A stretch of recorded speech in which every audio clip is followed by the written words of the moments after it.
Praise the lord. Welcome to showers of blessing. దేవుని కృపలో భద్రపరచబడి నూతన దినంలో ప్రవేశించాం. ఈనాటి దేవుని వాగ్దానం, మనుష్యుడు రొట్టె వలన మాత్రము కాదు గాని దేవుని నోటి నుండి వచ్చు ప్రతి మాట వలనను జీవించును. Man shall not live on bread alone but on every word that comes from the mouth of God. మత్తయి సువార్త 4వ అధ్యాయం 4వ వచనం. Praise God. ఈ నూతన దినములో దేవుడు మీ కొరకు సిద్ధపరచిన ప్రతి దీవెన ఆకాశపు వాకిళ్లు విప్పి మీ మీద కృమ్మరించునుగాక.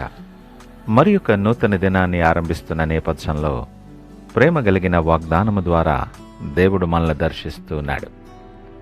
ప్రతిదినం మన శరీరాన్ని పోషించుకోవటానికి ఎంతో ప్రయాసపడుతుంటాం. రుచికరమైన ఆహారం, విలాసవంతమైన జీవితం కొరకు పరుగులు తీస్తుంటాం. కానీ ఒక్కసారి ఆలోచన చేయండి, ఎంత తిన్నా ఎంత సంపాదించినా మనసులో ఎక్కడో ఏదో ఒక చిన్న వెలితి, ఏదో ఒక అసంతృప్తి ఎందుకు మిగిలిపోతుందో. యేసు ప్రభువు 40 రోజులు ఉపవాసం ఉండి ఆకలితో ఉన్నప్పుడు అపవాది ఆయనను శోధించాడు.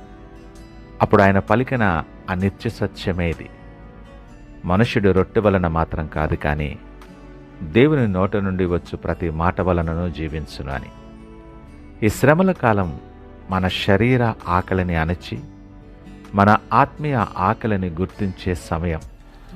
ఈ ఉదయకాల ధ్యానం నీ జీవిత ప్రాధాన్యతలను మార్చబోతూ ఉంది. దేవుడు మాట్లాడుతూ ఉంటుండగా ఈ మాటలోని ఆత్మీయ గంభీరతను అర్థం చేసుకుంటే, రొట్టె ఇది మన భౌతిక అవసరాలకు, ఆర్థిక అవసరాలకు గుర్తు. రొట్టె శరీరానికి శక్తినిస్తుంది, కానీ అది తాత్కాలికమే. అది మనల్ని మరణం నుండి తప్పించలేదు. దేవుని నోటి నుండి వచ్చు మాట దేవుని వాక్యం. ఇది ఆత్మీయ ఆహారం. ఆదికాండంలో దేవుడు మాట సెలవీయగానే శూన్యము నుండి సృష్టి కలిగింది. అంటే దేవుని మాటలో సృజనాత్మకమైనటువంటి శక్తి ఉంది. నువ్వు బలహీనపడినప్పుడు నిన్ను లేవనెత్తేది, నువ్వు దారి తప్పినప్పుడు నిన్ను సరిదిద్దేది కేవలం ఆ వాక్యమే.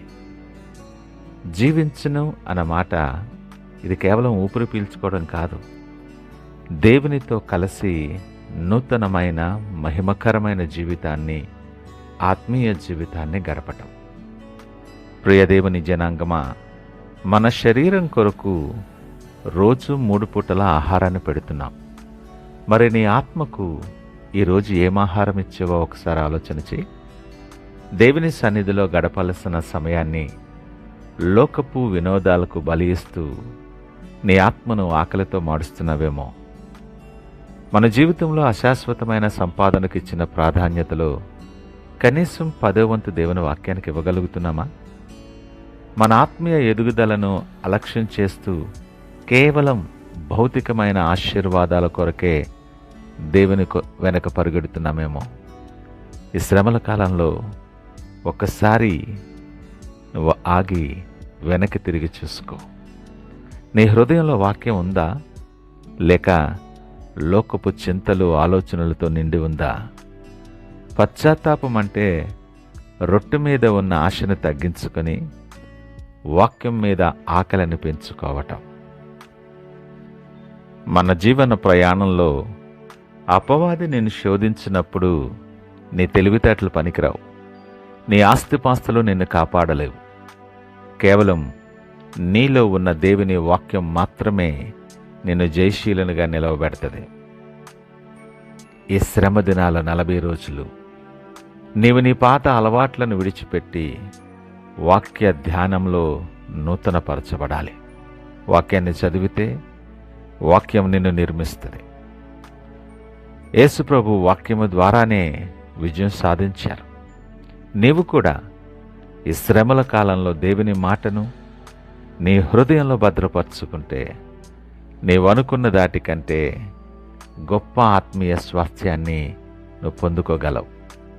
నువ్వు పొందుకోబోయే గొప్ప ఆశీర్వాదాలకు నీ వాక్య జ్ఞానమే నీకు పునాదిగా ఉండబోతుంది.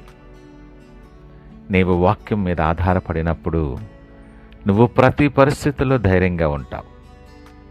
లోకము ఇవ్వలేని నెమ్మది నీకు లభిస్తుంది.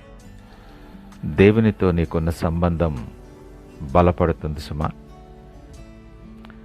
ఈ మాటలు వింటున్న ప్రియ దేవుని జనాంగమా, నువ్వెవరివైనా, నువ్వే పరిస్థితుల్లో ఉన్నా, నూతన దినాన్ని నీ నా జీవితంలో అనుగ్రహించిన దేవుడు నీతో సూటిగా మాట్లాడుతున్నాడు.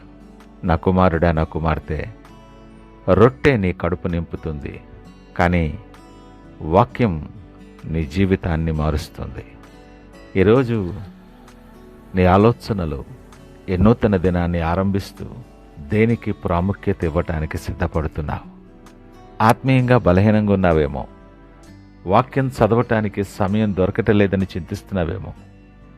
ప్రభా, నా శరీరాన్ని మాత్రమే కాదు, నా ఆత్మను కూడా నీ వాక్యముతో పోషించు అని ఈ నూతన దినం ఆరంభిస్తున్న నేపథ్యంలో ఆయన వైపు చూస్తూ సంపూర్ణ సమర్పణతో, విశ్వాసముతో ప్రార్థించి ఈ దినాన్ని ఆరంభిద్దామా? ప్రార్థించుకుందాం. పరిశుద్ధుడు, ప్రేమ నమ్మకమైన మా యేసయ్య, స్తోత్రాలు, వందనాలు. ఈ నూతన దినము మా జీవితంలో అనుగ్రహించి మాతో మీరు సూటిగా మాట్లాడినందుకు మీకు వందనాలు దేవా. లోకపు ఆశల వెనక పరిగెట్టకుండా నీ నోటి నుండి వచ్చే ప్రతి మాట మీద మేము ఆధారపడేలా మమ్మలను మార్చమని నీ సన్నిధిలో ప్రార్థన చేస్తున్నాం. ఈ శ్రమల కాల ధ్యానాల ద్వారా మా ఆత్మీయ ఆకలిని పెంచి మమ్మను నూతనపరచండి.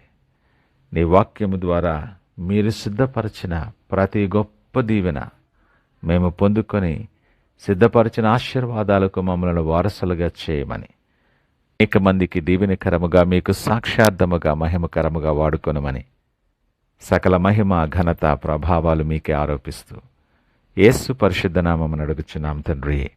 ఆమేన్. God bless you.